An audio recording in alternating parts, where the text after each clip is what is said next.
Olá, muito boa noite a todos. Hoje nós temos mais uma sessão da Sociedade Brasileira de Mastologia Regional Rio de Janeiro, uma sessão com 3 convidadas de notório saber. Nós temos aqui a doutora Letícia Gonçalves, Letícia Pereira Gonçalves, ela é médica radiologista do Hospital Federal da Lagoa, onde eu tenho o grande prazer de trabalhar. A mestre e doutora em radiologia pela UFRJ, professora adjunta de radiologia da Unirio, e coordenadora da radiologia mamária da Sociedade de Radiologia do Rio de Janeiro, membro titular do Colégio Brasileiro de Radiologia. Também temos aqui a doutora Fernanda Filadelfo, ela é coordenadora da radiologia mamária da Rede DASA do Rio de Janeiro, médica radiologista especialista em imagem e procedimentos invasivos das mamas das clínicas Alta Excelência Diagnóstica CDPI, mestre e doutora pela UFRJ, e tem título de especialista em radiologia e diagnóstico por imagem do Colégio Brasileiro de Radiologia. E temos uma visita extremamente ilustre, uma pessoa que está muito próxima da nossa sociedade, que tem participado conosco de eventos, e com muita gentileza e carinho atende ao nosso chamado para nos abrilhantar com maravilhosas aulas, a doutora Stephanie Wong, que é professora assistente da McGill University no Departamento de Cirurgia e Oncologia. Sejam todos muito bem-vindos, nossas queridas palestrantes, são 3 mulheres extremamente competentes, e para debater com a gente tem o doutor Paulo Maurício Pereira Filho, que é médico pela UFRJ, tem residência médica em ginecologia e obstetrícia no nosso querido Hospital dos Servidores do Estado Federal e residência em médica em mastologia pelo Instituto Nacional do Câncer, aqui no Rio de Janeiro. Titular em ginecologia e obstetrícia e em mastologia pelas suas respectivas sociedades. E é segundo tesoureiro nosso da Sociedade Brasileira de Mastologia aqui do Rio de Janeiro. Para quem não me conhece, eu sou Rafael Henrique Chimansky Machado, presidente da Sociedade Brasileira de Mastologia Regional Rio de Janeiro, até o final do ano agora. E, enfim, vamos começar a sessão com a doutora Letícia Gonçalves. Lembro aos senhores que há a possibilidade de se ouvir em português a aula da doutora Stephanie Wong, nós temos intérpretes aqui, tá, conosco, então há a possibilidade de se ouvir em português a aula dela, se quiserem ouvir em inglês direto, basta não clicar na interpretação. Tem um botãozinho embaixo, olhando da direita para a esquerda embaixo, tem o botão sair, aplicativos, se clicar em interpretação, ali é que se muda a linguagem, a língua, tá? De língua inglesa para o português. Tá ok, pessoal? Sejam todos bem-vindos. Letícia, primeira aula é sua.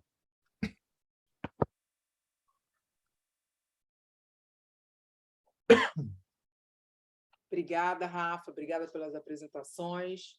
É um prazer estar aqui nessa mesa feminina. Acho que isso é um reflexo, né, do poder feminino, que não é só pelo feminino, é pela competência, né? Então, é muito bacana estar aqui com essas mulheres maravilhosas. Toda vez que eu dou aula, né, e eu sou professora já faz um tempo, eu falo da importância do radiologista hoje ser completo, né? O radiologista não adianta hoje ele só saber radiologia. Ele tem que saber muita anatomia, ele tem que saber patologia, ele tem que saber mastologia, ele tem que saber oncologia, e ele também tem que saber clínica e até um pouco uns pontos de cardiologia, por exemplo. Para dar essa aula, eu tive muita ajuda de um cardiologista maravilhoso de Brasília. Ele é nascido aqui no Rio, é o Dr. Fausto Stauffer, que é um cardiologista brilhante, que me ajudou a compor essa aula. E então, a gente vai falar, principalmente, a gente vai falar dos anticoagulantes e dos antiagregantes plaquetários. Isso é motivo de muita controvérsia, porque não há diretrizes. Então, eu vou até falar, depois a gente vai sentar com o pessoal da cardiologia, da mastologia, e compor uma diretriz nossa, do Rio de Janeiro. E depois a gente pode até exportar isso, porque não tem uma diretriz brasileira das medicações, e vocês vão ver que é muito simples. Então, eu acho que é bacana a gente falar sobre isso. Para fazer essa aula, eu peguei diretrizes brasileiras de antiagregantes plaquetários e anticoagulantes em cardiologia, e a terceira diretriz de avaliação cardiovascular perioperatória da Sociedade Brasileira de Cardiologia também, e o manual de anticoagulação e antiagregação plaquetária da SOCERJ, que é a Sociedade de Cardiologia aqui do Rio de Janeiro. Eu achei essa definição muito simples, mas eu achei ela muito didática. O que são as plaquetas? São aqueles disquinhos pequenininhos que vão ser responsáveis por iniciar a formação do coágulo. Elas vão se agrupar, e iniciar a formação desse coágulo. E o que são os antiagregantes plaquetários? Eles vão atuar impedindo exatamente esse agrupamento, só que essa formação do coágulo ele tem inúmeros outros caminhos até mais poderosos do que só a agregação plaquetária. E os anticoagulantes eles vão agir exatamente impedindo esses outros caminhos. Vão produzir uma série de substâncias que, além de ativar a formação do coágulo, também são responsáveis pela manutenção desse coágulo no sangue. Então, a primeira coisa que nós vamos falar são sobre os antiagregantes plaquetários. Quais são eles? O nosso velho e bom AS, ácido acetil salicílico, a ticlopidina, o clopidogrel, o ticagrelor e o prasugrel. A ticlopidina a gente praticamente não usa mais, a gente não vai ver, e todos esses são inibidores da via do ATP, né? Da ticlopidina para cá. Eles vão inibir a COX-1 e COX-2. O AS ele vai inibir definitivamente, né? Não vai poder voltar à ação. Por isso é que quando a gente fala assim, vamos parar o AS, a gente tem que parar durante 7 dias. Por quê? Porque ele inibe irreversivelmente a ação das plaquetas. Então, a gente só vai voltar à ação das plaquetas quando elas voltarem a ser produzidas. Isso acontece em 7 dias. Por isso que quando a gente para o AS, tem que parar 7 dias antes. E tem quando a gente faz a dupla agregação plaquetária, que a gente chama de DAP. O que é a DAP? Quando a gente usa o AS mais um desses outros antiagregantes plaquetários. E os anticoagulantes? O que a gente tem que saber sobre eles? Primeiro, que ele tem um poder de sangramento muito mais elevado do que os anticoagulantes, do que os antiagregantes.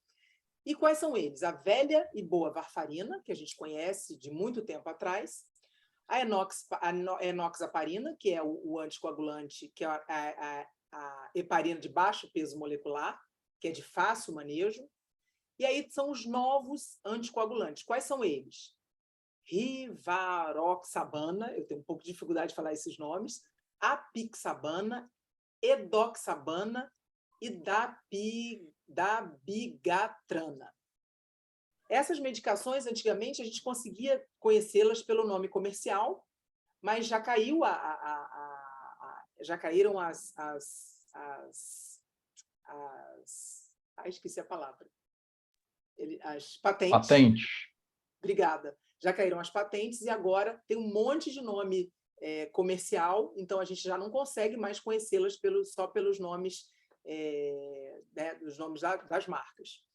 E essas medicações têm um fácil manejo, porque eles têm uma meia-vida mais curtinha, o máximo são 17 horas. Então, esses novos anticoagulantes, eles têm um manejo, apesar de eles terem um poder de sangramento maior, eles têm um manejo muito mais fácil. Eu consigo parar 24 horas antes, fazer o meu procedimento e voltar 8 horas depois. Quando eu vou avaliar o que eu tenho que parar em relação a risco, o que eu tenho? São 2 vertentes que eu tenho que avaliar. Por que esse meu paciente toma medicação? Ou seja, qual o risco que o meu paciente tem, tanto de sangrar, quanto de fazer um tromboembolismo,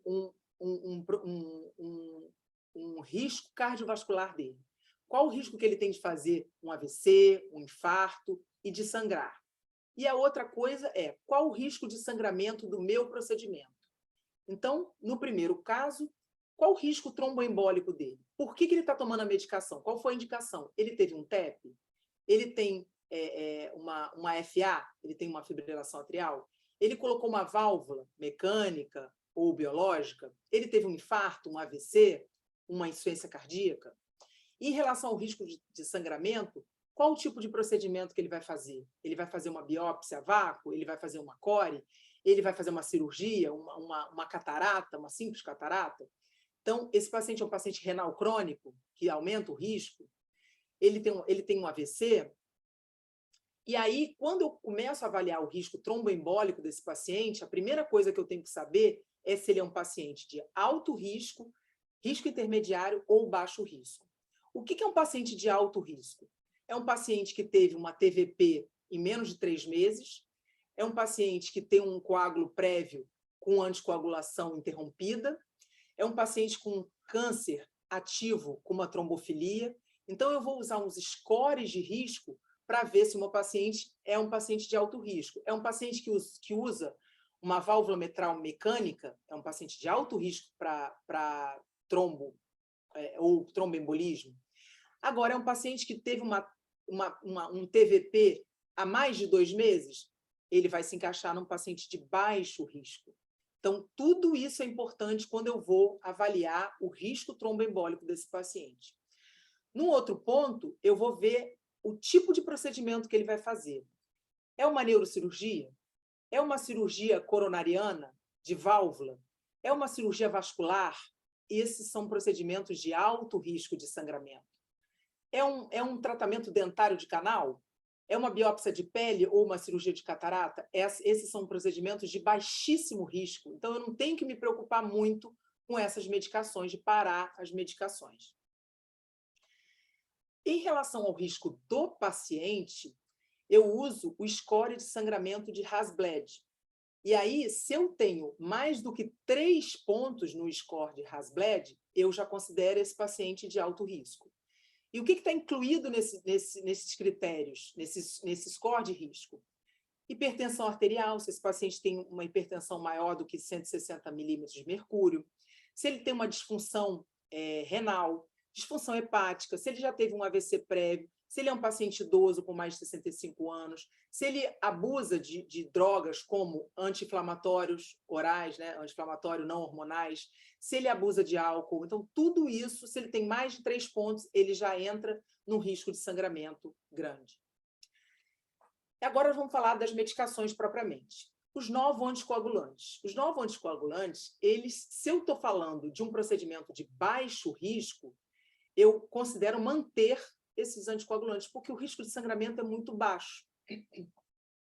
E uma coisa importante de saber sobre essas drogas é que o pico de atividade da droga é de 2 a 3 horas depois de tomar a medicação. Então, por exemplo, o paciente toma essa droga todo dia às 8 da manhã.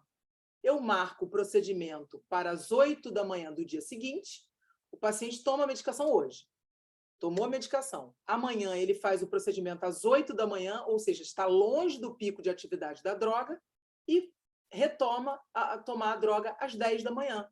Então, o risco de sangramento é muito baixo, porque ele está longe do pico de atividade da droga, e ele faz o procedimento com tranquilidade e retoma a tomar a droga às 10 da manhã. Então, é importante esse conhecimento, que é tão básico, e você pode fazer o procedimento com toda a segurança.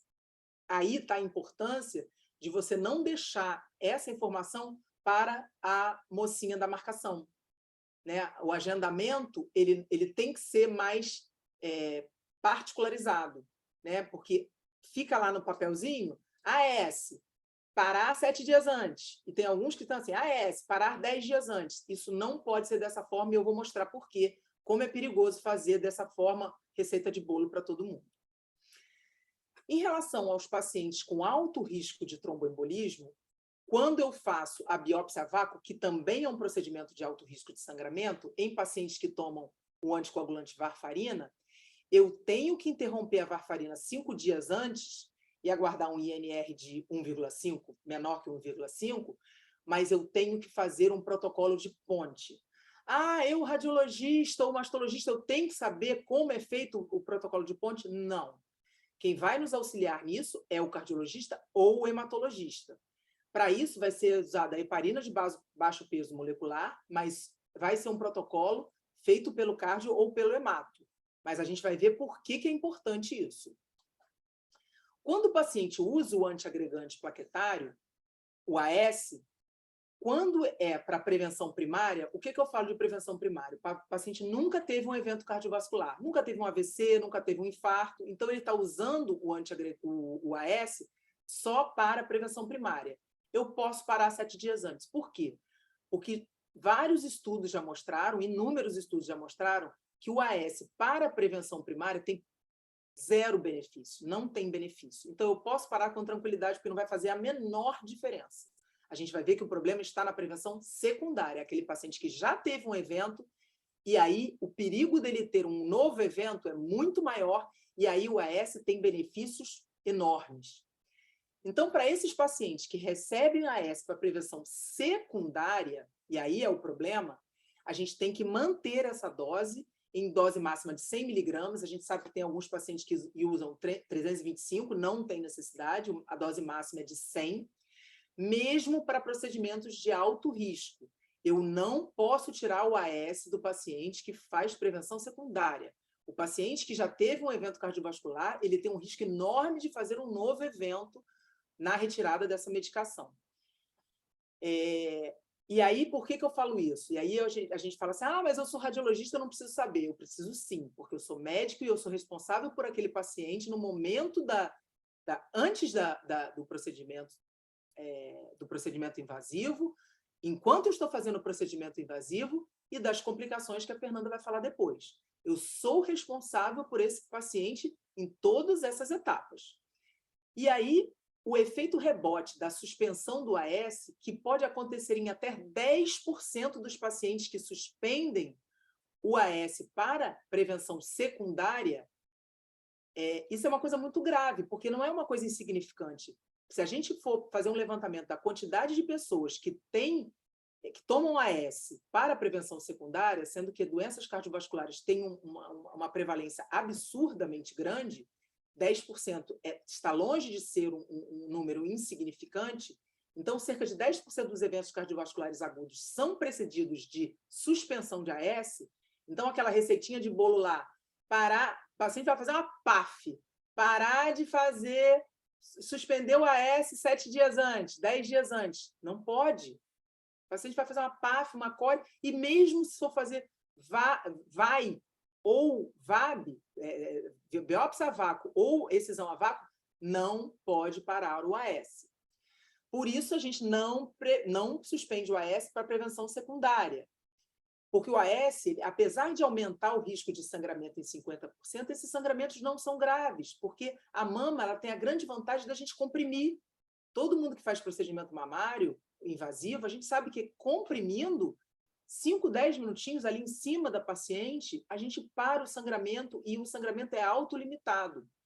A exceção de ressecção transuretral de próstata e neurocirurgia, que a gente não consegue comprimir, mas está fora do escopo da nossa atuação, que a gente não faz isso, o resto a gente não para o AS para prevenção secundária, e isso acho que é a coisa mais importante que a gente tem que falar nessa aula, porque a gente pode ser responsável por um AVC. Imagina, a gente faz uma biópsia de uma paciente e um mês depois a paciente faz um AVC e fica entrevada numa cama, dependendo da família, e, enfim, é uma coisa muito grave. Em relação ao manejo dos antiagregantes plaquetários, se o paciente vai fazer um procedimento de alto risco de sangramento, a gente tem que interromper o clopidogrel 5 dias antes, ticagrelor 5 dias antes e o prasugrel 7 dias antes, pelo risco elevado de sangramento, principalmente se ele for associado ao AS, quando a gente faz a dupla agregação plaquetária. E lembrar que se o paciente for um paciente de alto risco de sangramento, se ele tiver feito uma cirurgia não cardíaca eletiva com estente coronariana há menos de um mês, se ele fez uma cirurgia não cardíaca eletiva com estente coronariano farmacológico há menos de 3 meses, ou se ele fez uma não cardíaca semi-urgente com estente coronariano há menos de um mês, eu considero postergar esse procedimento, porque eu não posso parar o meu antiagregante plaquetário. Tá? É importante saber isso. Eu postergo um pouquinho a minha biópsia, mas eu não paro o antiagregante. Lembrando que core biopsy e PAF são... So for core biopsy and FNA, these are low. É um procedimento de alto risco de sangramento. É assim que a gente classifica. E aí, quando a gente vai procurar as diretrizes internacionais, a gente não tem muita coisa, tá? Esse artigo da Journal of Clinical Medicine, ele não fala muito sobre as diretrizes em si, mas ele fala da importância de se ter diretriz, que todo serviço deve ter uma diretriz. E esses 3 artigos, um fala das diretrizes da unidade de mama de Cambridge, o outro da Sociedade de Radiologia Britânica e esse aqui da Sociedade Intervencionista Americana. E todos eles são muito parecidos com o que sugere a Sociedade de Cardiologia aqui do Brasil. Então, a gente agora vai para um resuminho, são os 4 últimos, não sei se eu já passei do meu horário, são os 4 últimos lembretes, agora é bem objetivo. Quais são as recomendações? Antiagregante e anticoagulante em procedimentos para biópsia mamária de baixo risco, ou seja, PAF e CORE, eu mantenho o AS para prevenção secundária, eu mantenho o clopidogrel para prevenção secundária. Se for dupla agregação plaquetária, depois do stent, fora do período de alto risco trombótico, ou seja, fora daqueles 3 meses iniciais, eu mantenho também. Varfarina eu mantenho e novos anticoagulantes eu mantenho. Ou seja, procedimento de baixo risco de sangramento, CORE, PAF, eu mantenho tudo. Eu não preciso parar nada. Resumo da ópera. Já com procedimento de alto risco de sangramento, ou seja, biópsia a vácuo, a coisa muda. Para AS de prevenção secundária, como eu já falei para vocês, não posso suspender, eu mantenho. Lembra dos 10% de risco de fazer um novo evento agudo cardiovascular. Eu não posso suspender. Clopidogrel para prevenção secundária, suspendo. Vamos lembrar de fazer aquele protocolo de ponte quando é adequado. Para isso, eu vou consultar o cardiologista ou o hemato do paciente. Dupla agregação plaquetária, depois de stent, fora do período de maior risco, eu mantenho o AS, suspendo o clopidogrel 5 dias. Varfarina, eu suspendo e faço o protocolo de ponte. Tá? A varfarina eu suspendo e faço o protocolo de ponte com heparina de baixo peso molecular. Os novos anticoagulantes, suspendo, mas eu lembro que, como ele tem meia-vida curta, eu suspendo 24 horas e volto 8 horas depois. Super tranquilo, ninguém vai morrer por causa disso. Os últimos 2 slides, então, varfarina. Não suspendo nem para PAF, nem para CORE, e suspendo 24 horas antes para biópsia a vácuo, volto 8 horas depois. Anticoagulantes, novos anticoagulantes, não paro para CORE nem para PAF, paro 24 horas antes da biópsia a vácuo, volto 8 horas depois. Lembrar que se o paciente tiver insuficiência renal com clearance de creatinina menor que 50%, eu vou parar o anticoagulante 48 horas antes, eu mudo de 24 para 48 e volto 24 horas depois ao invés de 8. Eu só mudo isso. Se o paciente tiver doença renal crônica, eu paro 48 horas e volto 24 horas depois. Último slide. Aspirina, clopidogrel e os outros antiagregantes plaquetários, também não paro nem em PAF, nem em CORE. E se o paciente for fazer um procedimento de alto risco, que é a VAI ou a biópsia a vácuo, paro 6 horas antes e volto 24 horas depois do procedimento. Espero que tenha sido esclarecedor. Não sei se eu compliquei mais do que simplifiquei. Era isso que eu tinha para falar. Obrigada, Rafa. Obrigada a todos. Uma boa noite. Vamos para as outras aulas agora. Letícia, eu que agradeço, nós que agradecemos e agora vamos dar... Sua aula foi fantástica, como lhe é tradicional. Vamos dar sequência, então, com a aula de manejo das complicações das biópsias mamárias com a agulha grossa, a doutora Fernanda Filadélfia. Fernanda, por favor. Sua vez. Bem-vinda. Olá, obrigada. Está todo mundo vendo minha tela? Perfeitamente. Então, vamos lá. Obrigada pelo convite, Rafael, Paulo, Maurício, a todos. Então, acho que casou muito bem a minha aula com a da Letícia, né? A gente vai dar uma continuidade. Até tirei uns slides que estava meio que entrando pela dela para a gente poder ter uma junção melhor aqui, mas a gente depois responde as dúvidas juntas, não tem problema nenhum, tá? Então, vamos lá, a gente fala dos manejos das complicações pós-biópsia a vácuo. Eu não tenho conflito de interesses nessa apresentação. E vamos lá, começando a falar das complicações. Primeiramente, vamos lembrar que só acontece com quem faz, né? Complicação é aquele tipo de coisa que vai acontecer com todo mundo e quem faz muito vai ter mais complicação, e a gente tem que estar ciente disso, né? O importante, então, é a gente saber como a gente vai poder prevenir essas complicações e o que fazer se acontecer, né? Então, é mais importante do que porque vai acontecer e a gente precisa estar tranquilo nessa hora para poder agir. Então, vamos lá. Quem são essas complicações? As mais comuns são hematoma e dor, sendo que hematoma vai acontecer em mais ou menos 10% das biópsias, e essas são comuns e mais leves. E as mais severas e mais raras, o hematoma, quando ele é mais volumoso, e aí uma incidência muito mais baixa, de 0 a 4% das biópsias, e aí uma compressão mais importante, outros tratamentos vão ser necessários, pseudoneurismo, infecção, fístulas, pneumotórax e rupturas de implante. A gente vai focar em algumas dessas complicações, que não dá para a gente falar de todas, vamos focar principalmente no hematoma, pseudoneurismo e infecção.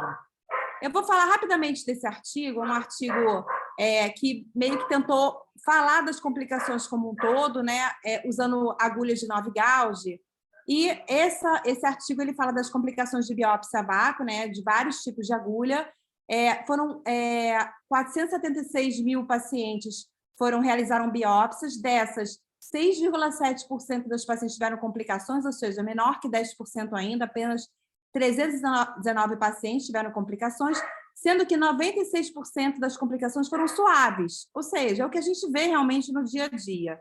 Delas, 89%, quase 90% foram hematomas e 7% dor. Não tivemos complicações mais importantes. Comparando com o grupo controle, não teve diferença em relação à localização, tipo de lesão e tipo histológico final, ou seja, não teve essa interferência desses fatores para a complicação. O volume médio do hematoma foi de 7,5 ml, ou seja, hematoma pequeno, e o tamanho do hematoma, quando maior, não estava associado a uma severidade, a uma gravidade maior por ter aquela complicação. Hematomas maiores foram encontrados em lesões posteriores e quando os nódulos eram encontrados ao invés de calcificações, ou seja, nódulos apresentaram mais complicações, biópsias de nódulos tiveram mais complicações do que biópsia de calcificações. Essa tabela aqui mostra para a gente que foram utilizados vários tipos de agulha, com vários gauges, e as agulhas de maior calibre, como as de 9 gauge, não tiveram maior complicação quando comparado às demais nesse estudo, tá? A taxa de retorno para o rastreio anual não se modificou pela presença de hematoma, ou seja, depois da biópsia, aquelas biópsias negativas ou que poderiam seguir o rastreio logo depois, continuaram o seu rastreio normalmente. Então, vamos começar falando das complicações. Primeiro, a gente vai falar do sangramento e do hematoma. O sangramento, ele é dito como aquele sangramento que continua 5 a 10 minutos após a biópsia e é frequentemente associado a uma grande área de hematoma. Então, claro que o sangramento ele vai estar, na maior parte das vezes, associado ao hematoma. Ele tem uma maior incidência nas pacientes que estão em terapia anticoagulante, porém, a incidência de hematoma pós-biópsia não é afetada pelo estado da coagulação da paciente, tá? Então, uma coisa não necessariamente está ligada à outra. E o tratamento vai ser a compressão manual, sutura, homeostasia, quando é um sangramento realmente importante, aquele que não para, normalmente são aqueles vasinhos de pele que a gente comprime e não para, então a gente precisa fazer uma suturazinha ali. Radiologista precisa saber suturar, se ele faz biópsia, ele tem que saber suturar. E embolização vascular, a gente tem que ter, então, a nossa bandejinha lá, o nosso fio de sutura, isso é importante para o radiologista. A embolização é muito rara, isso aí, graças a Deus, eu nunca precisei de um radiologista intervencionista para fazer esse tipo de coisa, a gente normalmente resolve. O hematoma, geralmente, ele ocorre imediatamente após o procedimento com a agulha, ele é observado, às vezes a gente está ali fazendo o procedimento, você já está vendo a formação daquele hematoma ali durante o procedimento, você aspira, ele desfaz, você para de aspirar, ele refaz, isso na ultra é muito evidente, a gente vê esse dinamismo do hematoma, né? E a gente observa, então, em tempo real. Na ultrassonografia, então, a gente vai ver uma coleção líquida hipoecóica ou um nódulo que parece simular um nódulo complexo. Realmente, ele vai parecer uma área sólida, que seria a parte já coagulada, e aquela parte mais líquida. A mamografia, você vai ter um nódulo volumoso, circunscrito, muitas vezes, às vezes até indistinto. No local da biópsia, a gente pode ter um nível líquido. E o tratamento vai ser a compressão manual. Muitas vezes você pode fazer ainda, quando está naquela fase líquida, até uma lavagem com soro. E os hematomas raramente vão requerer um tratamento cirúrgico. Muitas vezes, às vezes, vocês vão operar a paciente, o mastologista vai operar aquela paciente, ele está com hematoma ainda, aí sim, acaba sendo um tratamento cirúrgico, né? Mas a gente não necessariamente indica por causa do hematoma. A drenagem percutânea muitas vezes não é satisfatória, porque aquele sangramento já está coagulado, a não ser que seja logo depois. Então, assim, é muito comum, quando eu vejo que o hematoma está se formando, eu comprimir e já colocar a agulha rosa e já tentar aspirar naquela hora, para já ter um bom prognóstico daquela paciente naquele momento em relação ao hematoma, porque naquele momento não coagulou ainda. Se você esperar, pode ser que você não consiga mais drenar. Então, aqui, um caso, né, muito comum isso, né, o clipe está lá boiando nesse hematoma, a gente vai falar, isso é caso de migração de clipe. Aqui o nosso achado ultrassonográfico desse hematoma pós-biópsia, essa imagem, a paciente não estava com sangramento mais, não estava com saída de sangue, mas essa loja de sangue estava lá no interior da mama da paciente. Então, 19% a 60% das radiografias pós-biópsia vão conter um hematoma, só que clinicamente você só vai identificar esse hematoma em 4% a 20% das pacientes. Então, ele é mais comum radiologicamente do que até clinicamente, quando a gente fala. E a necessidade de intervenção é muito, muito baixa. Como consequência, incômodo, dor, uma resolução mais demorada, aquela paciente que liga para você, que você precisa dar um maior carinho, que você precisa responder o telefonema, que ela tem que voltar na clínica para você revê-la e tem que dar uma maior atenção, é isso que acontece. Migração com clipe, ela vai acontecer mais frequentemente nessas pacientes, eu vou mostrar logo a seguir. Então, assim, isso aqui não é toda paciente, mas realmente a equimose, essa tatuagem da pele pelo hematoma, ela pode acontecer. Você vê que, nesse caso, a mama nem tem uma assimetria tão grande para a mama contralateral, mas você tem essa tatuagem na pele que assusta muito a paciente. Às vezes assusta muito mais até do que o hematoma que está lá no interior. Essa paciente aqui que você vê que a mama está aumentada, mas você quase não tem equimose na pele. Então, são dois tipos de apresentação que a gente pode ter. Essa paciente muitas vezes até me deixa um pouquinho mais nervosa, porque, pô, será que está com sangramento ativo ali? Mas essa aqui pode assustar até um pouco mais. Migração do clipe, ela vai acontecer em 25% dos casos das pacientes com complicação, e sendo que dessas, quase 94% são pacientes que têm hematoma concomitantemente por causa desse clipe que está boiando ali no meio desse hematoma. Quando você tira a agulha, esse clipe ele sai do local e está ali. Ele está ali no meio. E até quando você vai fazer marcação pré-cirúrgica, você fica, marca o clipe, ou ele vai boiar e vai sair de perto do fio. É até uma questão que a gente tem quando vai fazer essa marcação. A distância da migração do clipe foi em média de 2 centímetros nesse trabalho, e isso está muitas vezes relacionado ao nosso hematoma. E como é que a gente pode prevenir esse hematoma? Então, quando a gente vai fazer a biópsia na ultrassonografia, liga o Doppler, dá uma olhada se você tem algum vaso ali no seu trajeto da sua agulha, o local do tumor que você está querendo biopsiar, se está muito vascularizado, você pode até escolher o local que você quer biopsiar. Na axila eu faço muito isso. Biopsiar linfonodo axilar, vamos ver onde é que está ali o hilo vascular, se a gente consegue dar uma fugidinha ali. Biópsia na tomo, na estereotaxia, faz aquela manobrazinha, faz uma rotaçãozinha, tá vendo vaso? Faz uma rolada, vamos tentar tirar esse vaso do nosso percurso da nossa agulha. E, claro, a lidocaína com epinefrina, ela pode ajudar. É claro, a gente tem que tomar cuidado para não injetar dentro da artéria, diluir, né? Eu faço diluído, mas essa injeção próximo no trajeto da agulha, em volta da lesão, pode ajudar bastante a reduzir o nosso sangramento. Em relação ao tratamento, na fase aguda, compressão imediata, ininterrupta, não é para ficar comprime minuto, solta, não adianta, é comprimir 10 minutos conversando com a paciente e aí sim você dá aquela olhadinha, não dá para ficar olhando o tempo todo. E a gente tem a facilidade, porque a mama é um órgão facilmente comprimível, né? Quando você tem um hematoma de peritônio, como é que você vai comprimir? Mas a mama não, a gente tem essa facilidade porque é um órgão que não é rígido, é um órgão superficial que a gente consegue comprimir. Gelo, sutura, Transamin pode ser utilizado também, é uma medicação que facilita a formação do coágulo, né? E diminui ele se dissolver, né? Então ele pode ajudar também. Na fase mais subaguda, tardia, o Heparil gel pode ajudar para essa equimose na pele, o iridoide, e para o hematoma ali naquela fase mais tardia, não logo depois da biópsia, logo depois da biópsia é gelo. mas naquela fase lá mais tardia, a gente pode fazer um pouco de calor e a drenagem. Vamos falar um pouquinho dos fatores de risco. A Letícia já falou um pouco, vou só complementar aqui. Em relação aos fatores de risco, nódulos malignos mais vascularizados, eles podem trazer maior chance de sangramento e hematoma. Lesões posteriores devido a vasos mais calibrosos. O uso dos anticoagulantes e antiplaquetários, né, já foi muito bem falado. E o tamanho da agulha, com certeza, pode influenciar. E aí é por isso que a gente tem que sempre pesar todos esses fatores em conjunto. Não são fatores de risco. A modalidade, ou seja, vou fazer biópsia por ultra, vou fazer biópsia por estereotaxia, não é fator de risco. O número de fragmentos e, no caso do uso de agregantes anticoagulantes e antiplaquetário, não é fator de risco para hematoma significativo, mas seria para o hematoma. E a gente tem que estar sempre pesando sangramento e hematoma versus risco de evento tromboembólico.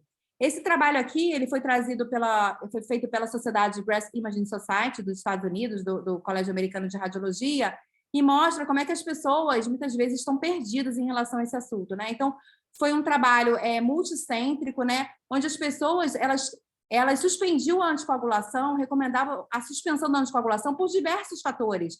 Às vezes, até porque a biópsia ia ser realizada por ultra, ou por estereotaxia, ou por ressonância. Ou seja, esse trabalho mostrou uma verdadeira heterogeneidade na prática clínica, onde 680 radiologistas responderam e 37% não recomendavam a interrupção do tratamento de trombótico antes da biópsia e 63% recomendavam, mas mesmo com um grau muito heterogêneo de resposta. O motivo da interrupção, muitas vezes, era a modalidade da biópsia, a localização da lesão, o número de biópsias que essa paciente já fez e o tipo de anticoagulante. Muitas coisas, às vezes, nem são importantes para você fazer uma suspensão. Esse outro trabalho, ele fala do número de dias que você deve suspender de acordo com a medicação que está sendo usada. Então, a Letícia já falou muito bem, eu não vou me repetir, mas lembrando que hoje em dia as medicações evoluíram. A gente tem, hoje em dia é muito comum a gente ver lá as pacientes utilizando medicações que com 24 horas você já pode realizar a biópsia, então você precisa estar ciente disso para você poder seguir e definir junto com o médico assistente essa suspensão. E a gente precisa fazer essa estratificação de risco, ou seja, qual é o risco dessa paciente ter um sangramento? É um risco mínimo? Ela não usa nenhuma medicação? A gente pode simplesmente seguir normalmente a nossa biópsia e a nossa compressão que a gente normalmente realiza e não precisamos de procedimentos adicionais. Mas se essa paciente ela usa anticoagulantes, antitrombóticos, a gente precisa avaliar a localização, se é uma biópsia de axila, uma lesão mais posterior, o gauge que vai ser utilizado, levar isso em consideração, deixar essa paciente na clínica um pouco mais de tempo depois da realização da biópsia e para todas aquelas pacientes que tiveram sangramento, a gente vai considerar uma compressão maior, de 10 a 20 minutos, uso de bandagens elásticas, a gente pode realizar a compressão com própria bandeja de mamografia, a gente pode botar ela no mamógrafo e fazer uma compressão, deixar ela ali comprimida, ela não vai gostar muito, com certeza, mas isso está descrito na literatura. O uso da lidocaína com vasoconstrictor no local, ali em volta, para a gente tentar fazer com que esse vaso ele faça a constricção e reduza, observação dessa paciente, entre outros.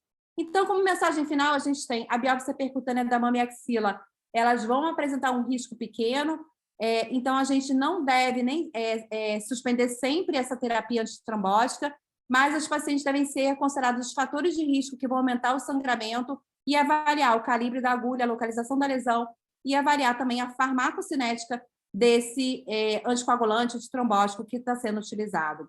Várias entidades, como a própria Sociedade de Radiologia Intervencionista, elas falam que o risco de biópsia de mama é muito baixo para risco hemorrágico e a gente não deve suspender a maioria dos antitrombóticos, ainda mais se a gente sabe o INR dessa paciente e não é um INR de risco. A segurança, tem segurança no uso desses antitrombóticos para a gente realizar a biópsia e a gente tem que estar avaliando caso a caso. Vamos passar agora para o pseudoneurisma. Então, eu vou citar porque é muito raro, mas é legal que a gente saber que existe, né? Porque às vezes a gente pega aquele nódulo complexo ali, aquele hematoma pós-biópsia, achando que é só um hematoma e muitas vezes pode não ser. Então, o pseudoneurisma nada mais é do que uma bolsa na parede da artéria, que ocorre após um trauma. ele não vai ter a parede verdadeira da artéria, as 3 camadas, a íntima, a média e a adventícia. A gente vai ter não é um aneurisma sacular verdadeiro, então a gente não tem essas 3 camadas. A gente vai ver comumente em complicações de cateterismo em extremidades e muito mais raramente na mama após biópsia percutânea de agulhas com calibre maior. Na ultrassom, a gente vai ver um nódulo cístico, muitas vezes, às vezes, ele não é um cisto muito anecoico, ele vai ser mais hipoecoico. No Doppler, a gente vai ver essa artéria-fonte, a gente pode ver um redemoinho em vai e vem, e até um sinal do yin e yang, que eu vou mostrar para vocês, que são os 2 fluxos do Doppler, então o Doppler fica azul e vermelho ao mesmo tempo, né, que é esse sinal.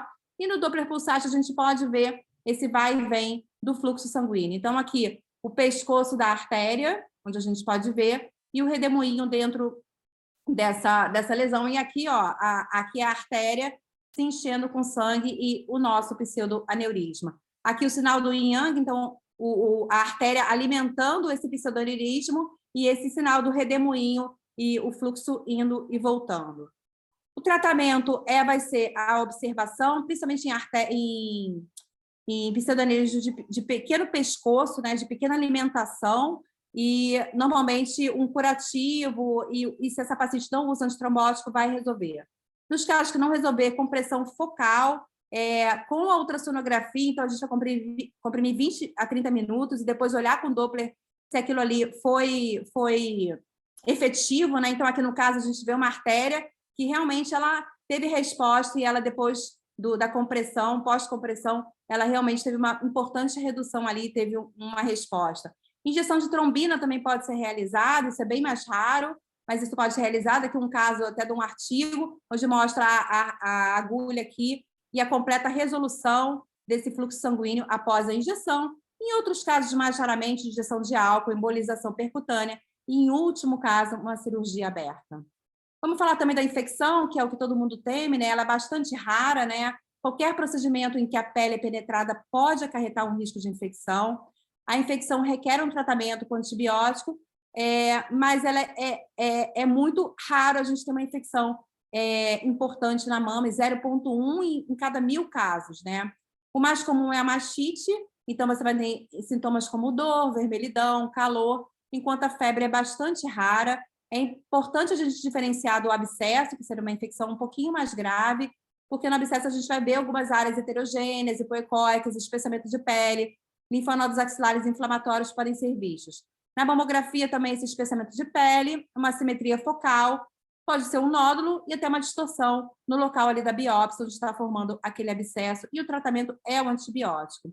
Então, aqui uma mastite, a gente pode ver que essa paciente, em média, 5 dias após o procedimento, a gente vê a mama dela toda eritematosa, tá com eritema, se você encostar essa mama tem um calor, não tinha qualquer achado intramamário nessa mama, a imagem, era muito mais uma manifestação cutânea, e realmente a gente começa o antibiótico para essa paciente. No abscesso, no caso, a gente já vai ter uma coleção ali hipoecóica, multiloculada, com áreas ecogênicas do interior, pode ter um aumento da vascularização, e aí sim pode ser necessária a drenagem, além do antibiótico. Então, aqui, um caso onde a gente tem uma assimetria com distorção, esse antibiótico, esses ecos, eles se mexem ali dentro, quando você liga o Doppler, parece que está chovendo, né? Então, isso é o pus que está ali dentro dessa coleção. Como lidar? Antibiótico terapia, normalmente a gente faz muita cefalexina, céfalo de terceira, né? E anti-inflamatória, analgésica. Então, nossos amigos de mastologistas têm que estar cientes, eles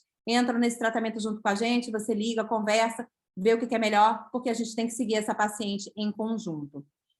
Além dos acima, no abscesso a gente também pode fazer o calor e a drenagem. Então, para finalizar, as complicações elas são raras, pouco frequentes, normalmente suaves, e o mais comum é o hematoma e dor.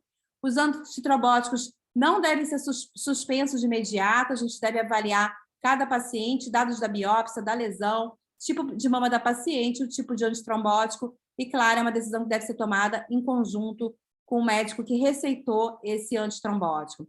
E se você faz biópsia, sabe o que está fazendo, veja o que vai te ajudar a prevenir, e se acontecer, acompanhe, dê suporte ao médico solicitante e à sua paciente, porque ela agora, ela é sua paciente também. Obrigada.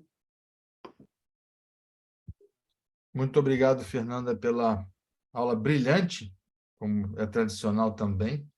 Eu gostaria, então, de convidar a professora Stephanie Wong, que vai falar para a plateia, para a gente, acerca de descalonamento do manejo axilar após quimioterapia neoadjuvante em pacientes com câncer de mama e axila clinicamente positiva. Muito obrigado pela presença. Professora Stephanie Wong, mais uma vez, por gentileza, fique à vontade para apresentar a sua aula. Good evening, and thank you for the warm Boa invitation. noite, obrigada por este convite, Rafael. Obrigada também a todos os outros palestrantes, a Letícia e Fernanda. Obrigada a todos vocês pela oportunidade de estar aqui falando neste evento da Sociedade Brasileira de Mastologia. Vou falar sobre o manejo da axila em pacientes com linfonodos clinicamente positivos que convertem para linfonodos clinicamente negativos após a quimioterapia neoadjuvante. Não tenho conflitos de interesse. Quando pensamos no manejo da axila nos últimos 50 anos, vemos que a dissecção axilar tem sido o padrão histórico de tratamento para controle local e estadiamento, e tanto para linfonodos clinicamente negativos ou positivos, por muitas décadas. E foi somente nos anos 90, com o advento da biópsia de linfonodo sentinela, que nós tivemos a oportunidade de evitar a morbidade de uma dissecção axilar, principalmente em pacientes linfonodo negativas, enquanto ainda podíamos fornecer informações de estadiamento para ajudar a guiar as decisões de tratamento adjuvante.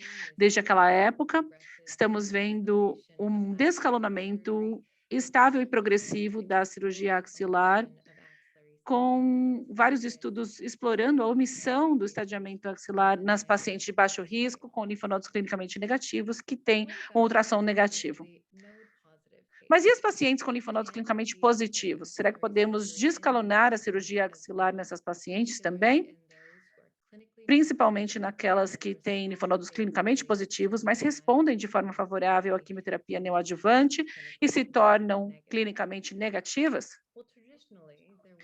Tradicionalmente, havia uma preocupação sobre a viabilidade e o sucesso técnico da realização de biópsias de linfonodo sentinela no cenário pós-neoadjuvância. Isso devido a um potencial teórico de alterar a drenagem linfática devido a uma fibrose relacionada ao tratamento. Pensava-se que isso poderia reduzir ou possivelmente reduzir a taxa de identificação do linfonodo sentinela e também uma regressão tumoral variável nos linfonodos sentinelas comparado com os linfonodos não sentinelas, o que diminuiria a precisão do procedimento por aumentar a taxa de falsos negativos. Entre 2009 e 2014, nós tivemos quatro estudos randomizados que avaliaram o sucesso técnico e a viabilidade da biópsia de linfonodo sentinela para pacientes clinicamente positivas que converteram para clinicamente negativas após a quimioterapia neoadjuvante. Foi o estudo ACOSOG Z1071, que foi realizado nos Estados Unidos, o estudo Sentina, na Europa, o estudo SNF-NAC, no Canadá, e o estudo GANEA-2, que foi realizado na França. E o que esses estudos mostraram é que, avaliando pacientes clinicamente T0 até T3, com linfonodo positivo, poderíamos tratar os pacientes com quimioterapia neoadjuvante. E se essas pacientes convertessem de linfonodos clinicamente positivos para clinicamente negativos na palpação axilar, poderíamos então realizar a biópsia de linfonodo sentinela nessas pacientes, seguida por uma dissecção axilar imediata, com as pacientes servindo para o seu próprio controle da doença e reportando a taxa de falsos negativos da biópsia de linfonodo sentinela. Isso para controlar essa taxa de falsos negativos. O que todos esses estudos mostraram é que houve, sim, uma boa taxa de êxito na biópsia do linfonodo sentinela, que conseguiu identificar entre 80% a 93% dos linfonodos sentinelas, desculpem, 80% a 93% dos casos identificou o linfonodo sentinela. Isso foi associado com uma taxa de falso negativo, que ficou mais ou menos em 10%, exceto alguns parâmetros técnicos, quando alguns parâmetros técnicos muito específicos foram atendidos. Por exemplo, a descoberta de entre 2 ou 3 ou mais linfonodos sentinelas, o que reduziu a taxa de falso negativo para menos de 10%, ou então o uso de um traçador duplo com tecnécio 99 e um corante azul, que também conseguiram reduzir a taxa de falso negativo para menos de 10%. Sabemos que para aumentar a acurácia do procedimento de biópsia de linfonodo sentinela e baixar a taxa de falso negativo neste grupo de pacientes que são clinicamente positivas e convertem para clinicamente negativas, nós temos que usar o traçador duplo com tecnécio 99 e o corante azul e remover no mínimo 2 a 3 linfonodos sentinelas. E será que tem algum valor em se remover um linfonodo clipado comprovado positivo na biópsia? Sabemos, com base numa análise retrospectiva não planejada do estudo Z1071, que nas instituições que colocam clipes como rotina, quando fizemos a biópsia do linfonodo sentinela, a remoção do linfonodo clipado resultou em uma menor taxa de falsos negativos, para menos de 10%, aqui 6,8% para ser mais específica. Já se as pacientes tinham um linfonodo clipado que não foi encontrado durante a biópsia de linfonodo sentinela, nesses casos a taxa de falso negativo aumentou para 19%. E logo depois nós vimos o início de alguns estudos clínicos falando de dissecção dirigida, de Abigail Caudle e outros colegas do MD Anderson, e também o procedimento MARI, do grupo holandês, que avaliou prospectivamente o estudo RISAS. E esses dois centros, ou esses dois estudos, mostraram que podemos baixar a taxa de falso negativo para 2 a 7%. Este foi o estudo do MD Anderson, foi um estudo de dissecção dirigida. A experiência foi publicada por Abigail Caudle. Ela avaliou cerca de 200 pacientes que tiveram localização pré-operatória e uma excisão seletiva de um linfonodo comprovado positivo na biópsia que tinha sido clipado. E quando você remove o linfonodo que foi clipado e localizado, só ele, quando você remove ele, a taxa de falso negativo baixou para 4,2%. E se você combinar esse procedimento com a biópsia de linfonodo sentinela, com uma dissecção chamada dirigida, isso reduz ainda mais a taxa de falso negativo para 1,4%. E isso porque o linfonodo clipado não era um linfonodo sentinela em 23% dos casos. Portanto, se você vai realizar somente ou exclusivamente uma biópsia de linfonodo sentinela, talvez você deixe passar aquele linfonodo que foi comprovado positivo na biópsia previamente em 1/4 dos pacientes. Vimos também achados semelhantes do estudo prospectivo do estudo RISAS, em 227 pacientes, uma abordagem bastante semelhante ao que eles fizeram lá no MD Anderson. Mas a colocação do radioativo, neste caso, os investigadores marcaram o linfonodo axilar com iodo radioativo antes da iniciação da quimioterapia neoadjuvante. Depois, a paciente ficava meses ali com a semente de iodo radioativo e, no momento da cirurgia, aquela semente era retirada do linfonodo. Isso proporcionou uma excelente identificação e acurácia. E a taxa de identificação do linfonodo sentinela foi de 98% e a taxa de falsos negativos foi 5%.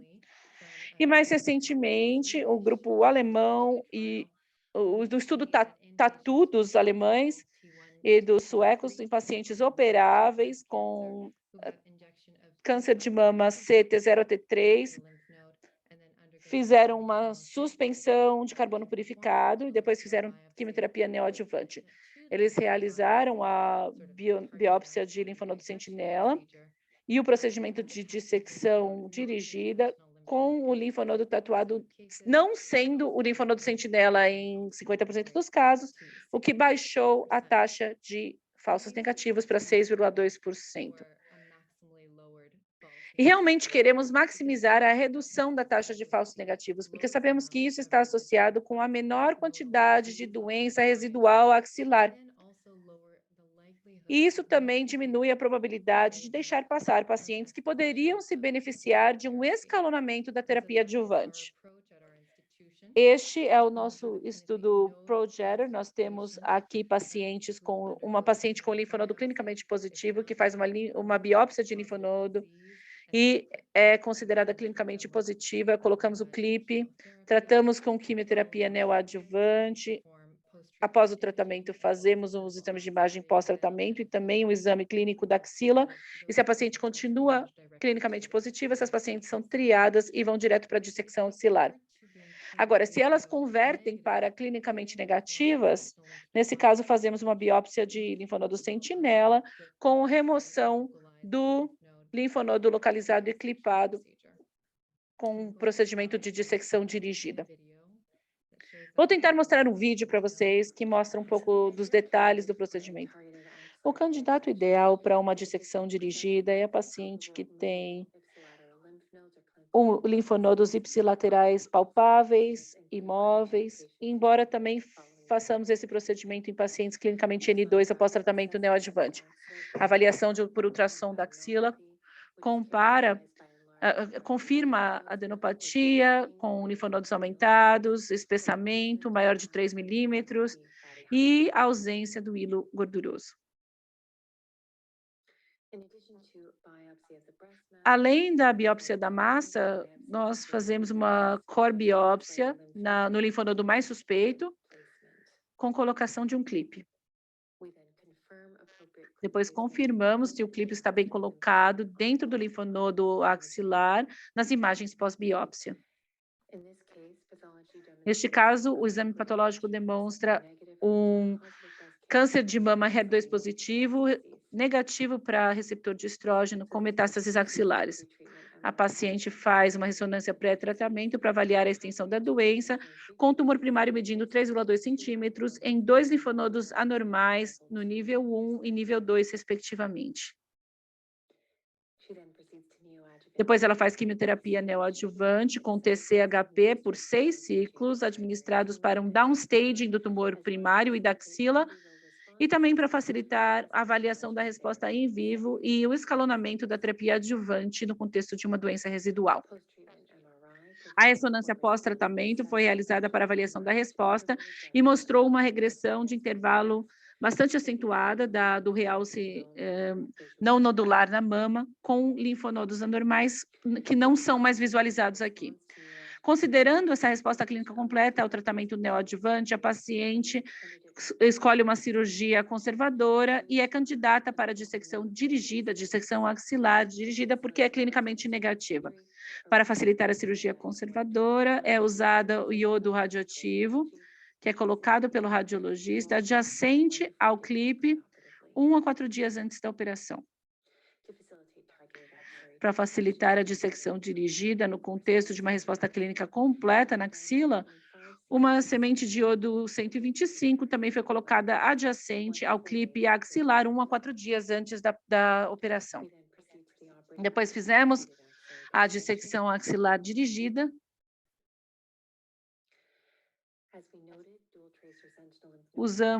Sabemos que a biópsia com linfonodo sentinela usando dual tracer é necessária para uma taxa de falso negativo aceitável após tratamento neoadjuvante.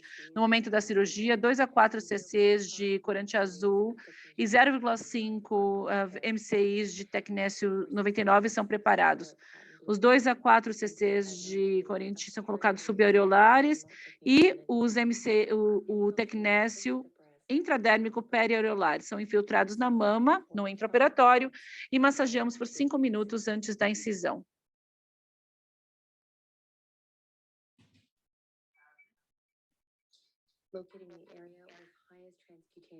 Encontramos a área com as maiores contagens transcutâneas usando a sonda gama. Isso ajuda a planejar a localização da incisão axilar, que é geralmente 3 a 4 centímetros.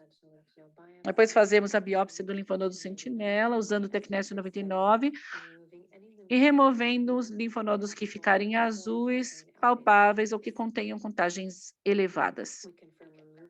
Confirmamos a remoção do linfonodo sentinela usando o tecnésio 99. Mas será que o linfonodo sentinela também é o linfonodo localizado? Agora passamos para o canal do iodo 125 e vemos que o linfonodo sentinela tem contagens elevadas de mais de 10.000, indicando que a semente de iodo 125 também está presente. Este primeiro linfonodo contém tecnécio 99, corante azul e também a semente de iodo 125, que foi confirmada no intraoperatório.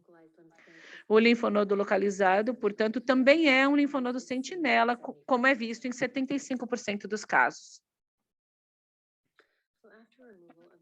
Após a remoção do linfonodo localizado, nós concluímos a dissecção dirigida, removendo outros linfonodos sentinelas.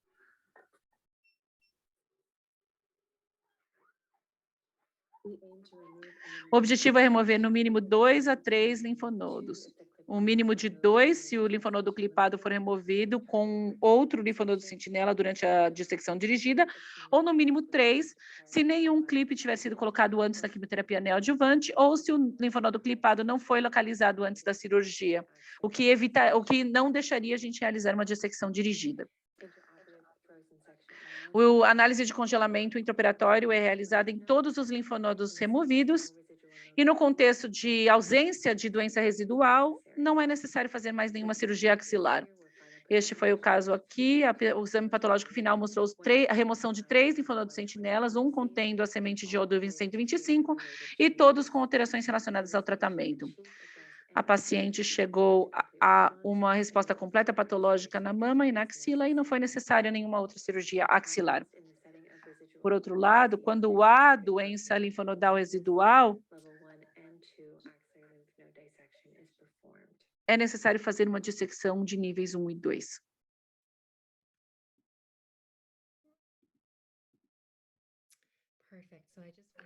Muito bem. E eu gostaria agora de falar sobre o manejo local da axila após a biópsia de linfonodo sentinela.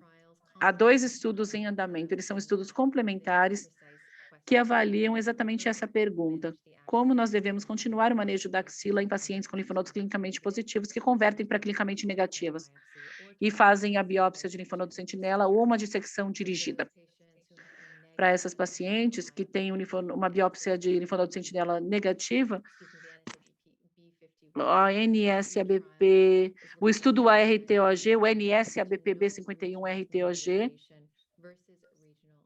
randomizou essas pacientes para radioterapia ou sem radioterapia, e em pacientes que apresentavam doença linfonodal residual, o estudo Alliance A11202 randomizou essas pacientes para uma dissecção axilar com radioterapia regional, comparado com radioterapia axilar, sem nenhuma outra cirurgia axilar.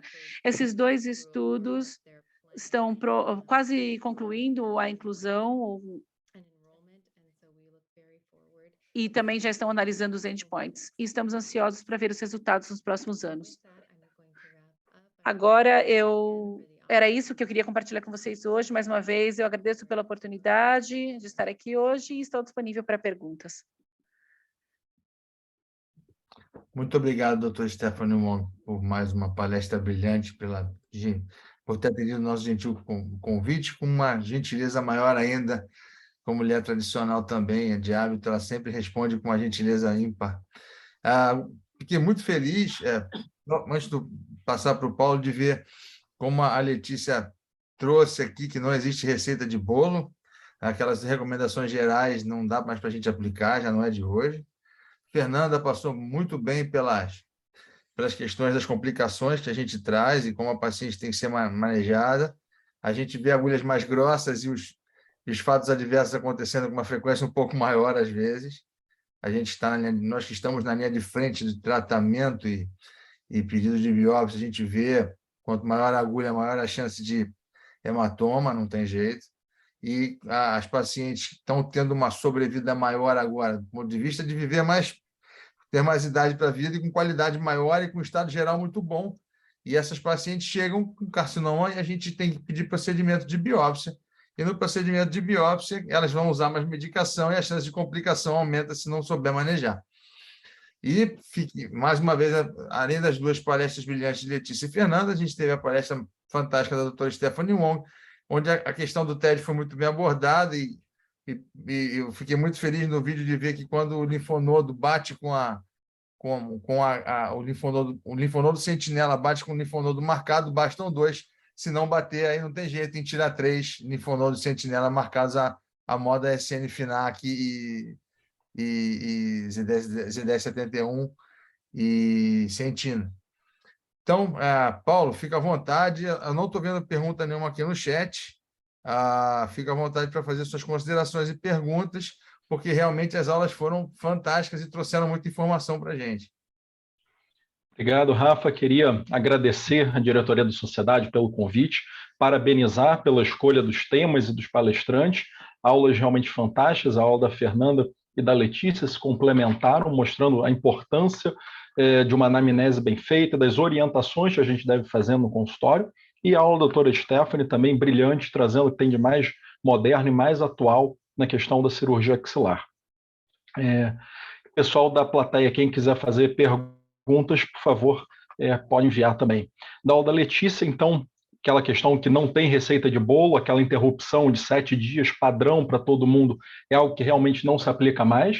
Ela trouxe uma coisa realmente muito importante para a gente relembrar, aquela questão de profilaxia, de prevenção primária ou secundária, por que o paciente usa aquele anticoagulante, e mais importante até do que a gente voltar a isso, que às vezes para o mastologista isso vai até um pouco fundo demais, a gente, em geral, não sabe muito bem profilaxia primária, secundária, mas perguntar quais são as medicações que o paciente usa, porque comumente, principalmente no SUS, o paciente fala que usa um remédio amarelo, um remédio azul, ele não sabe exatamente qual é a medicação que ele usa. Ele toma um remédio todo dia de manhã, 2 à tarde, 1 à noite, mas não sabe exatamente. Ele sabe que tem hipertensão, sabe que tem diabetes, mas um anticoagulante, o antiplaquetário, o AS ou a dupla agregação, muitas vezes o paciente não sabe. Então, isso é muito importante e realmente é o mastologista que faz esse primeiro approach, porque às vezes quando ele vai na clínica de imagem, ele recebe aquela orientação e às vezes ele não sabe nem qual é a medicação que ele está tomando. Então, no nosso dia a dia, no consultório, uma anamnese bem feita, sabendo os problemas de saúde do paciente e as medicações que ele toma, porque essa orientação inicial nós é que vamos ter que fazer.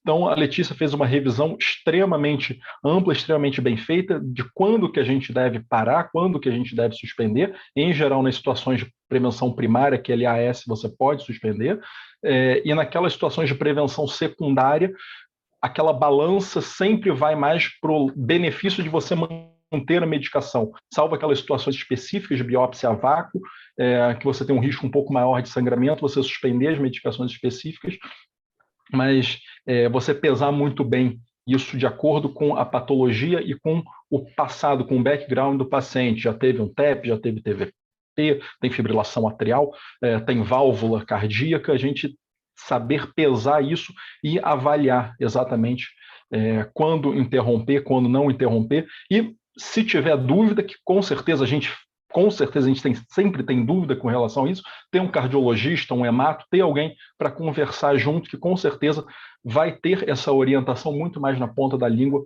do que às vezes a gente tem. Com relação à aula da Fernanda, uma coisa que eu achei muito legal, ela falando que o radiologista também tem que saber suturar, então tem que ter a bandejinha de sutura, o fio de nylon, porque às vezes pode ser necessário, não é o dia a dia, não é a coisa mais frequente, mas é verdade, às vezes só a compressão, que geralmente resolve, às vezes o ideal é você fazer cara de paisagem, não demonstrar pânico, a paciente vê o sangue escorrendo, às vezes vê aquele vasinho pulsando, o paciente fica nervosa, você faz cara de paisagem, fica comprimindo, na maior parte das vezes você consegue resolver, mas eventualmente pode ser necessário dar um pontinho.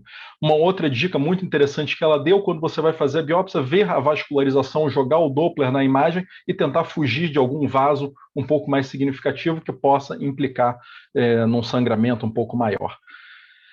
Para resolver a maior parte desses casos, aquilo que ela falou brilhantemente, comprimir, ficar 5 a 10 minutos comprimido, na grande maioria das vezes você vai conseguir resolver isso.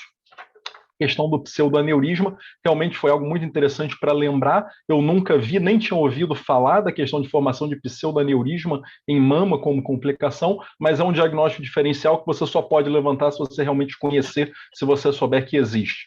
Realmente isso foi muitíssimo importante. E a questão da infecção, que também não é a coisa mais frequente, mas que muito comumente, quando acontece, vai para o nosso consultório. Então, é para a gente que vai acabar acompanhando. Dificilmente, nessa situação, o paciente vai voltar na clínica de imagem ou com o radiologista. Então, acaba que o mastologista é que tem que saber conduzir a maior parte dessas complicações, seja infecção, seja hematoma. A gente é que vai tranquilizar a paciente, falar que aquilo é normal, que aquilo pode acontecer e que, ou para o hematoma, para o sangramento, só observar que o tempo vai fazer aquilo ser reabsorvido e não vai ter maiores complicações. E na questão da infecção, caso haja necessidade, iniciar antibiótico ou fazer a drenagem. E da doutora Stephanie, uma aula perfeita sobre a história da cirurgia axilar e sobre o que tem de mais moderno. A gente já sabe que nas axilas clinicamente negativas, pré-QT, a gente tem total segurança de fazer o linfonodo sentinela.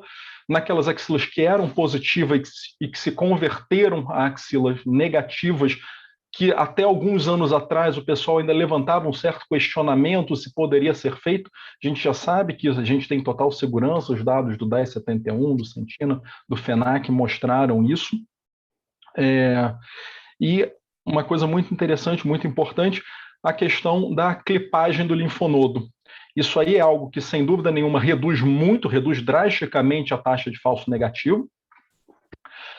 Acredito que o que a gente vai ter de limitação realmente é a colocação em prática disso pelas dificuldades logísticas, que acaba sendo um procedimento a mais, um custo a mais da colocação do clipe, depois da identificação do clipe, isso principalmente num cenário de sistema único de saúde. A gente sabe que o Brasil são vários países, né? Isso talvez seja algo que a gente tem uma dificuldade um pouco maior de implementar. Sem dúvida nenhuma, reduz a taxa de falso negativo, que aumenta a nossa segurança. Não sei o quanto isso pode representar você reduzir esse falso negativo de 9% para 1,5%, se isso, no final das contas, considerando os outros tratamentos adjuvantes, radioterapia, que esse paciente pode receber, se isso vai ter impacto na questão de sobrevida. Então, isso é uma coisa que a gente vai vendo a longo prazo.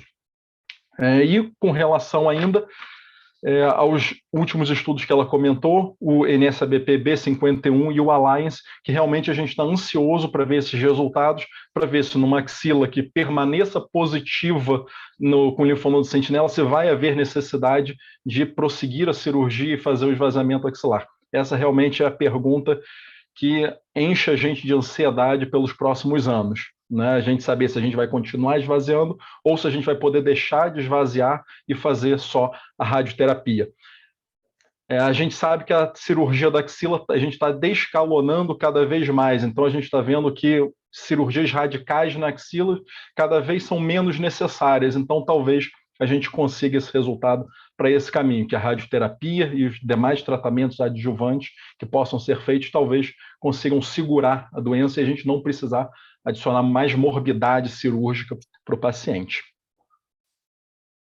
Eu queria fazer uma pergunta em relação exatamente a essa história da axila, porque eu sou metida, né? Eu gosto de saber de mastologia e de cirurgia. Eu queria perguntar o seguinte: vocês estão falando de resposta total ou parcial na mama, mas vocês estão falando especificamente na axila. Eu queria saber se muda muito se é luminal, A ou B, ou se é triplo negativo ou se é HER2, porque ela mostrou um caso HER2. Mas se é luminal, porque eu sei que luminal é um pouco mais complicado, né? Se a pessoa tem, por exemplo, estou com uma paciente agora no consultório, super querida, 40 anos, tem um tumor na mama de 2,5 centímetros, luminal B, com 50% de Ki67. Aí ela fez um PET, ela é gordinha, então, clinicamente, a axila dela é negativa. O mastologista não palpou nada. Mas no PET deu 2 linfonodos claramente com SUV alto e claramente alterados. Então, assim, ela mudou totalmente agora, e, inclusive, ela fez a ressonância e mostrou mais 2 lesões na mama, que eu vou biopsiar também. E aí? Luminal B. Esses linfonodos devem dar positivos. Não sei se eu vou conseguir nem biopsiar, porque são muito profundos. Eu vi uma camada assim, não sei se eu vou conseguir chegar. Mas, de qualquer maneira, como ela tem um Ki67 maior do que 20%, que está naquele estudo lá, que eu andei lendo, ela já tem um parâmetro para a neoadjuvância, mesmo que eu não consiga pegar, vocês me corrijam se eu estiver falando bobagem, para ela entrar no estudo de neoadjuvância, mesmo que eu não tenha o histopatológico da axila. É isso mesmo? E aí, o que muda nos subtipos moleculares diferentes, nesse descalonamento e na questão da radioterapia e de abrir mão da dissecção axilar, se é triplo negativo, HER2 ou luminal? Não sei se eu me... Stephanie, pode ficar à vontade para responder. Sure, I can take a shot at that. Sim, vou tentar responder. Eu acho que é um ponto muito bom. Eu não incluí um slide que eu tenho que fala sobre a resposta e como a resposta é diferente de acordo com o subtipo biológico. Mas isso é muito verdade. Nem toda doença axilar vai responder à quimioterapia neoadjuvante ou se beneficiar do tratamento neoadjuvante da mesma forma. Sabemos que pacientes que têm câncer luminal, ER positivo, HER2 negativo, por exemplo, têm uma resposta axilar ou uma taxa de resposta completa patológica axilar de somente 20, 25, 30%. E isso vai aumentando no triplo negativo, chega até 50%, às vezes até mais, se a paciente estiver recebendo também imunoterapia. E as taxas mais altas que vemos são nos pacientes HER2 positivos e HER2 negativo, que tem taxas de 60% a 65% de com resposta completa patológica axilar à quimioterapia neoadjuvante. Para essas pacientes, é maravilhoso poder fazer um downstage das axilas com o tratamento neoadjuvante, uma terapia dirigida para HER2, ou em pacientes com triplo negativo, alto grau. Sabemos que a doença axilar vai desaparecer, e já a população com luminal A e luminal B é muito difícil, porque você não sabe se elas vão ser uma daquelas sortudas que vão responder completamente, verdadeiramente, aí você pode evitar uma dissecção axilar. Portanto, eu acho que para essas pacientes seria muito interessante ver os resultados do estudo Alliance. O estudo que eu mostrei, o estudo Alliance, são pacientes que convertem e podemos fazer a cirurgia axilar com biópsia de sentinela ou dissecção dirigida se elas tiverem alguma doença residual ER positiva nos linfonodos. Será que podemos tratar só com radioterapia axilar com bons resultados? Porque essas pacientes vão receber terapia sistêmica adjuvante e terapia endócrina. Mas eu acho que é um ponto muito interessante. Você também tem uma pergunta para a doutora Stephanie, não? Eu tenho duas perguntas. A primeira pergunta radiológica, mas que interessa muito aos mastologistas, que é sobre a migração do clipe na axila, né? A gente coloca aqui no Brasil bastante clipe na axila, mas a gente vê que isso é uma questão, depois que responde, esse clipe pode não ficar tão bem no local, e eu já tive migração da semente.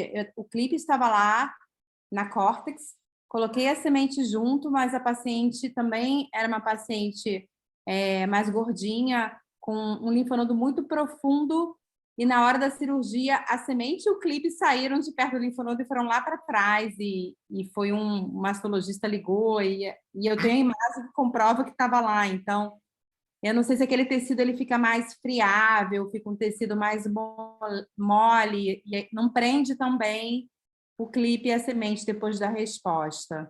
E a minha segunda pergunta é em relação à semente. A gente sabe que ela tem aquela energia, né, por um tempo, e em algum momento você só colocou a semente pré-QT para depois usar da mesma energia para fazer em algum ciclo menor e tudo mais, que você não precisou colocar o clipe, você marcou direto com a semente já fez isso alguma vez? Excellent questions, and I think são perguntas excelentes. Eu acho que todos nós temos experiências bastante parecidas com as que você tiveram com migração de clipe. Eu já conheço pessoas que defenderam muito, adotaram a dissecção dirigida, defenderam, localizando com a semente, com o clipe. Depois, quando eles vão olhar a axila, não está mais no linfonodo, está só na gordura, em algum lugar na gordura, totalmente separado, bem distante do linfonodo que eles colocaram originalmente. Todos nós já ouvimos essas experiências. E eu acho que também é difícil quando, às vezes, você tem alguém que tem uma resposta muito boa E o linfonodo simplesmente se derrete e é totalmente substituído por fibrose ali. Então, você não tem nada ali para usar como alvo. Acho que todos já tivemos essa experiência, com certeza. É algo que você acaba driblando, tentando driblar, mas é interessante porque quando eu faço a dissecção direcionada, eu não consigo dissecar logo em volta. Às vezes eu disseco exatamente em volta do linfonodo, eu sou bastante meticulosa na biópsia do linfonodo sentinela. Eu não consigo ser muito exata, eu tento que tirar muito mais tecido para tentar manter o clipe e a semente tudo ali junto. Às vezes parece uma lumpectomia e não uma remoção do linfonodo sentinela. Eu acho que essa é uma limitação do procedimento.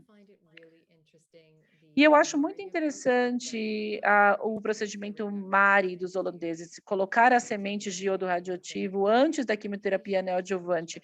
Eu acho que para paciente é muito melhor evitar procedimentos adicionais. Mas, infelizmente, no Canadá, a gente tem restrições da Agência Nacional de Saúde que nos impede de colocar as sementes colocar as sementes por mais de 5 dias. Temos que colocá-las em menos de 5 dias antes da cirurgia. Então, isso limita a nossa capacidade de colocar antes da quimioterapia neoadjuvante. Algumas pessoas, então, estão tentando testar diferentes dispositivos de localização, dispositivos magnéticos que não emitem radiação. Eu acho que a técnica da tatuagem com a suspensão de carbono vai ser muito interessante, semelhante ao que os gastroenterologistas fazem na cirurgia coloretal após quimioterapia neoadjuvante. Talvez isso mude a nossa conduta e talvez seja muito mais custo-efetivo. Mas nós ainda não usamos no Canadá esse procedimento MARI de colocar antes da neoadjuvante. Vocês fazem isso aí no Brasil? Não tem essa solicitação. Acho que essa questão de não saber quanto tempo vai durar a quimioterapia e se em algum momento você pode acabar não operando e a energia, a meia-vida da semente não durar mais é uma questão, né? Mas realmente. Falando de órgão regulador, né, Fê? Aqui a gente, por exemplo, me chamou muita atenção ao ver a doutora Stephanie fazendo a injeção do azul patente, né, do Blue Dye, junto com o tecnésio na sala de cirurgia. O que hoje, salvo engano, o que o grupo de medicina nuclear me passa é que o órgão regulador de medicina nuclear no Brasil não permite mais injeção de material radioativo na sala de cirurgia, só em ambiente de medicina nuclear.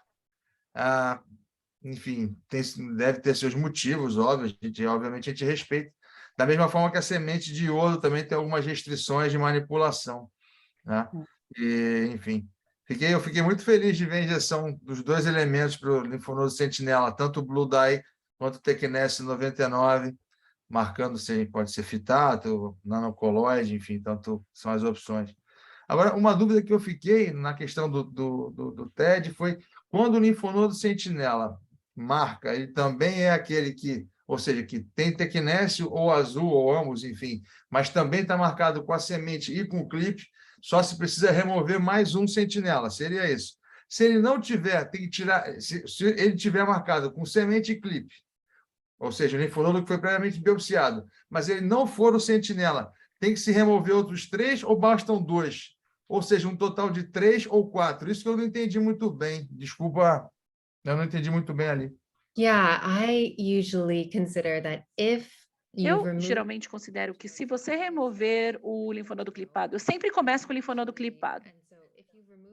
Então, se você remove o linfonodo clipado e você tem mais um linfonodo sentinela, para mim isso já está bom. 2 linfonodos no total. Um deles clipado. E que poderia também ser sentinela, se estiver azul ou se tiver uma contagem elevada de tecnésio 99. E o outro é um sentinela padrão. Agora, se, por exemplo, eu nunca consegui clipar, se, por exemplo, eu não consegui clipar o linfonodo porque a paciente começou a terapia neoadjuvante antes de chegar a mim, eu tive um caso também em que eu clipei o linfonodo, mas depois a gente não encontrou mais o linfonodo clipado nos exames radiológicos, então não deu para localizar no pré-operatório. Nesses casos, eu geralmente só removo 3 linfonodos com uma biópsia padrão de linfonodo sentinela usando o dual tracer. E isso é suficiente. Eu acho que tem algumas pessoas no mundo que ficam muito intrigadas com essa questão de só remover o linfonodo positivo na biópsia. E se eles tirarem só esse, já estão felizes, já estão satisfeitos, param por aí, já consideram aquele linfonodo um procedimento de biópsia de linfonodo sentinela. O procedimento MARI seria. Agora, eu tento remover mais porque eu acho que aqueles 4 estudos clínicos estão enraizados em mim. Então, eu acho que eu tenho que remover mais, eu vou me sentir melhor se eu remover mais. Mas eu fico me perguntando se isso vai ser o padrão de tratamento, se você remover somente aquele que foi positivo na biópsia e foi clipado, e ele for negativo no exame de congelamento, talvez a gente nem precise voltar e dissecar mais linfonodos. Vamos ver o que vai acontecer. Vai ser interessante ver o que vai acontecer nos próximos 5, 10 anos, o que vai se tornar o padrão de conduta. Enfim, nos trabalhos da doutora Viviana Galimbert, do Instituto Europeu de Oncologia, onde a paciente tinha axila clinicamente positiva e veio a negativa, ela só usa tecnésio e não tem essa necessidade de retirar 3 linfonodos e, em termos de recidiva local e sobrevida, não mudou. Não mudou nada. Não houve impacto, né? E, ao mesmo tempo, agora nós temos os trabalhos envolvendo as drogas-alvo pós-quetenel, onde esses pacientes são receptor hormonal positiva e tem 4 linfonodos positivos ou mais, se impacta no tratamento. Há uma discussão hoje até onde até aqui a gente fala de descalonamento e há aquele... Não, pode ser que o tratamento pós-quimioterapia mude em função do quantitativo de linfonodos positivos. E daí se pergunta, e agora? A gente muda o posicionamento do cirurgião? Eu não vejo uma necessidade em função da questão das drogas-alvo. O que você pensa, doutora Stephanie? Há uma necessidade de remover mais linfonodos? Particularmente, eu não vejo essa demanda. Personally, I don't either. I think it'll be very interesting to sort of see where we move towards, but I think we're really Eu acho que vai going. ser interessante ver para onde vamos. Eu acho que essa é a direção que vamos seguir, é a biologia do tumor. E se a gente estadiar a axila com uma biópsia de linfonodo sentinela após a quimioterapia neoadjuvante e o linfonodo for negativo, não precisamos voltar lá e remover mais linfonodos. Nós sabemos que isso está associado com maior risco de linfedema e outras complicações. Portanto, eu acho que o estudo TAXIS também vai ser muito interessante. Ou seja, remover somente o linfonodo clipado, só remover os linfonodos que são anormais à palpação e para por aí. Em vez de fazer nos pacientes em que a dissecção é indicada, você não vai lá e faz tudo, você faz só o que você precisa para reduzir o volume da doença. Eu acho que vai ser muito interessante ver o resultado desse estudo. Não temos mais perguntas no chat, certo, Paulinho? Tem mais perguntas? Perfeito. Não. Tudo respondido. Eu gostaria muito, então, de agradecer a presença da Letícia, da Fernanda, da doutora Stephanie, do Paulo, das nossas queridas tradutoras, também do Carlos, que possibilita essa transmissão. As aulas foram fantásticas, eu tenho que agradecer muito, porque as aulas foram fantásticas, vocês atenderam com uma gentileza enorme o convite, e queria deixar aqui as portas abertas, tanto para a Letícia, quanto para a Fernanda, e para a doutora Stephanie, que tem sido uma grande amiga da Sociedade de Mastologia, uma pessoa com quem eu tenho conversado através de e-mail e tem tido uma proximidade grande com a gente. Seja sempre bem-vinda também aqui aos nossos eventos no Brasil. Tá, doutora Stephanie? Seja sempre bem-vindo. Muito obrigado pela presença de todos aqui. E hoje, então, eu encerro essa sessão agradecendo mais uma vez a presença também da plateia, que foi em grande número. Muito obrigado. Obrigada, Rafa. Obrigada, doutora Stephanie. Parabéns. Obrigado, Rafa. Obrigado, Stephanie. Obrigado, Fernanda, Letícia. Obrigada. Thank you, guys. Thank you. Bye-bye.